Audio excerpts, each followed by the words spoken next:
how do I advise my students the good from the bad, the scammers from the honest people?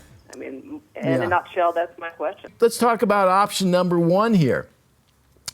Somebody wants to get $2,000 a month for 18 months guaranteed. I want to know, and I want to ask you, Deborah, when they talk about artist development, which is this kind of fuzzy freaking term that's been banging around for years, what are they promising you? What is artist? If I was sitting with you, I'd go, walk me through what is artist development? What are you going to develop here?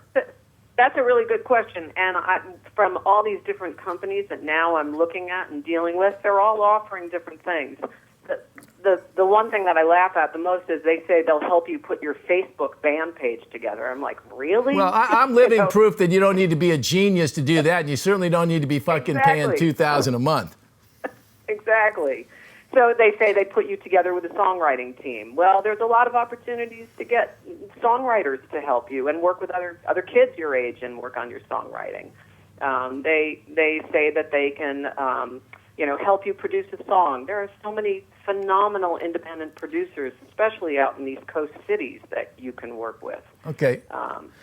My take is that since I'm dealing with kids, this is the parents' money. The parent sees a name associated with a record label, and they're sold on that, and they think, oh, this must be the ticket. Here's my thought right here, is that if these people, however well-intentioned they are, signed up 20 folks like you for 18 months, it'd be $720,000 they'd be making, and wouldn't have had to deliver anything at all in terms of results. So for me, I'm a little nervous about that. If you talk about option two here, the artist development, the handshake, we're gonna take this on faith. I have a handshake with my friends in Incubus, okay, when all's said and done, okay?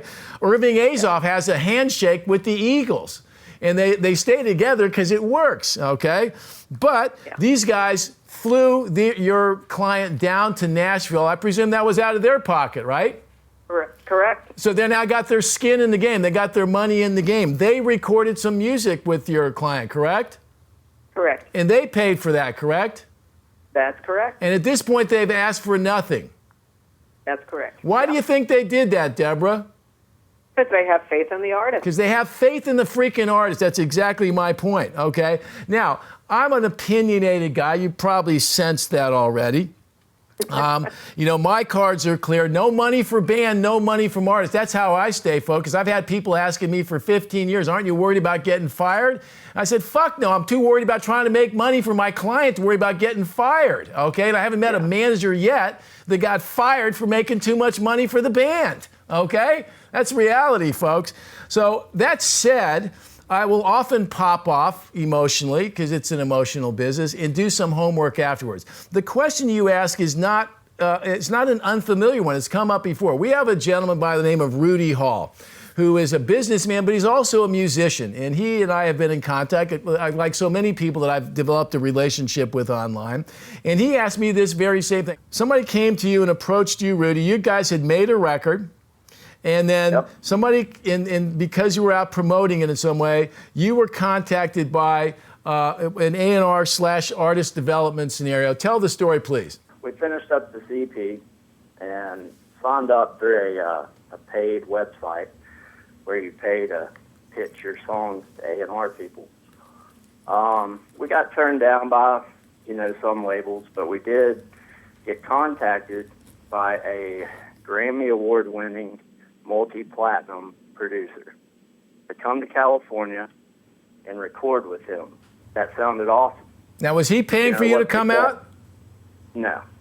You were paying? That was kind of the catch. Yeah, basically, he wanted to charge, I think it was $10,000 a song, plus $1,500 a day to co-write. So $11,500 a day to give you some advice. Basically. Okay. Yeah. Carry on. Basically, he didn't feel that we had a strong enough product as is. He felt we had potential, but he wanted us to come out there, re-record everything with him, let him produce it, and then it would be a strong enough product that he would then pitch. And then he wanted to own a piece of the writing as well, I presume, right? Absolutely. So he believed in what you were doing as long as you were making the trip, paying him an $11,500 a track, and then he might be able to get you in front of some record label people. Exactly. What'd you tell him, Rudy? Fuck off. Okay. Basically. Now, yeah, but at the end of the day, this is a business that was built on people believing in an artist's talent. And this is America. The best way you can show that you mean it is by putting some money on the line. If not your money, because managers don't typically go out and fund all this stuff out of their pocket. What they put in is their time and their energy.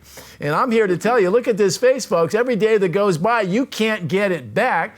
So time and money are the two great investments that you can make in your life. When this question comes up, you know, I try not to be cynical about it, but what I am saying is that commitment, enthusiasm is the most important thing, and passion from any of the people, from the artists and people that are making the music to the people that will help take your music and help you promote it. That is got to be at the core of it.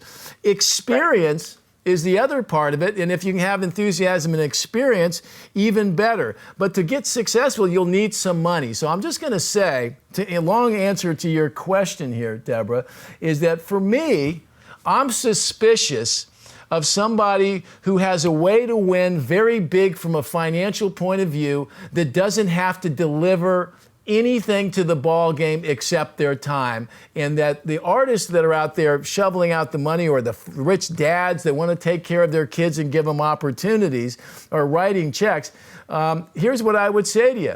If the music business was as simple as writing a check and then I get to be a big rock star, wouldn't everybody be doing it? I think that it won't guarantee you anything, and that the people in option number 2 are more likely, that's a better bet for you. Even when you get to the label side of things, folks, we talked about a company called Sonic Bids, where you win an opportunity and you win a contest to be on a label. If some of you folks go back and watch our broadcast with Richard Griffiths, former head of Epic Records and BMG, I met him the first time I met him. He flew me to New York to tell me that he wasn't going to put out a record by an artist that was signed to Sony, but it was an artist that was signed to Sony that wasn't signed by a guy who was an A&R person at Epic Records. So there was nothing vested. There was no skin in the game. It didn't come out. When you get signed to a label, you want to have the full commitment of that label. And the best way to do it is to make sure they got their money in the game.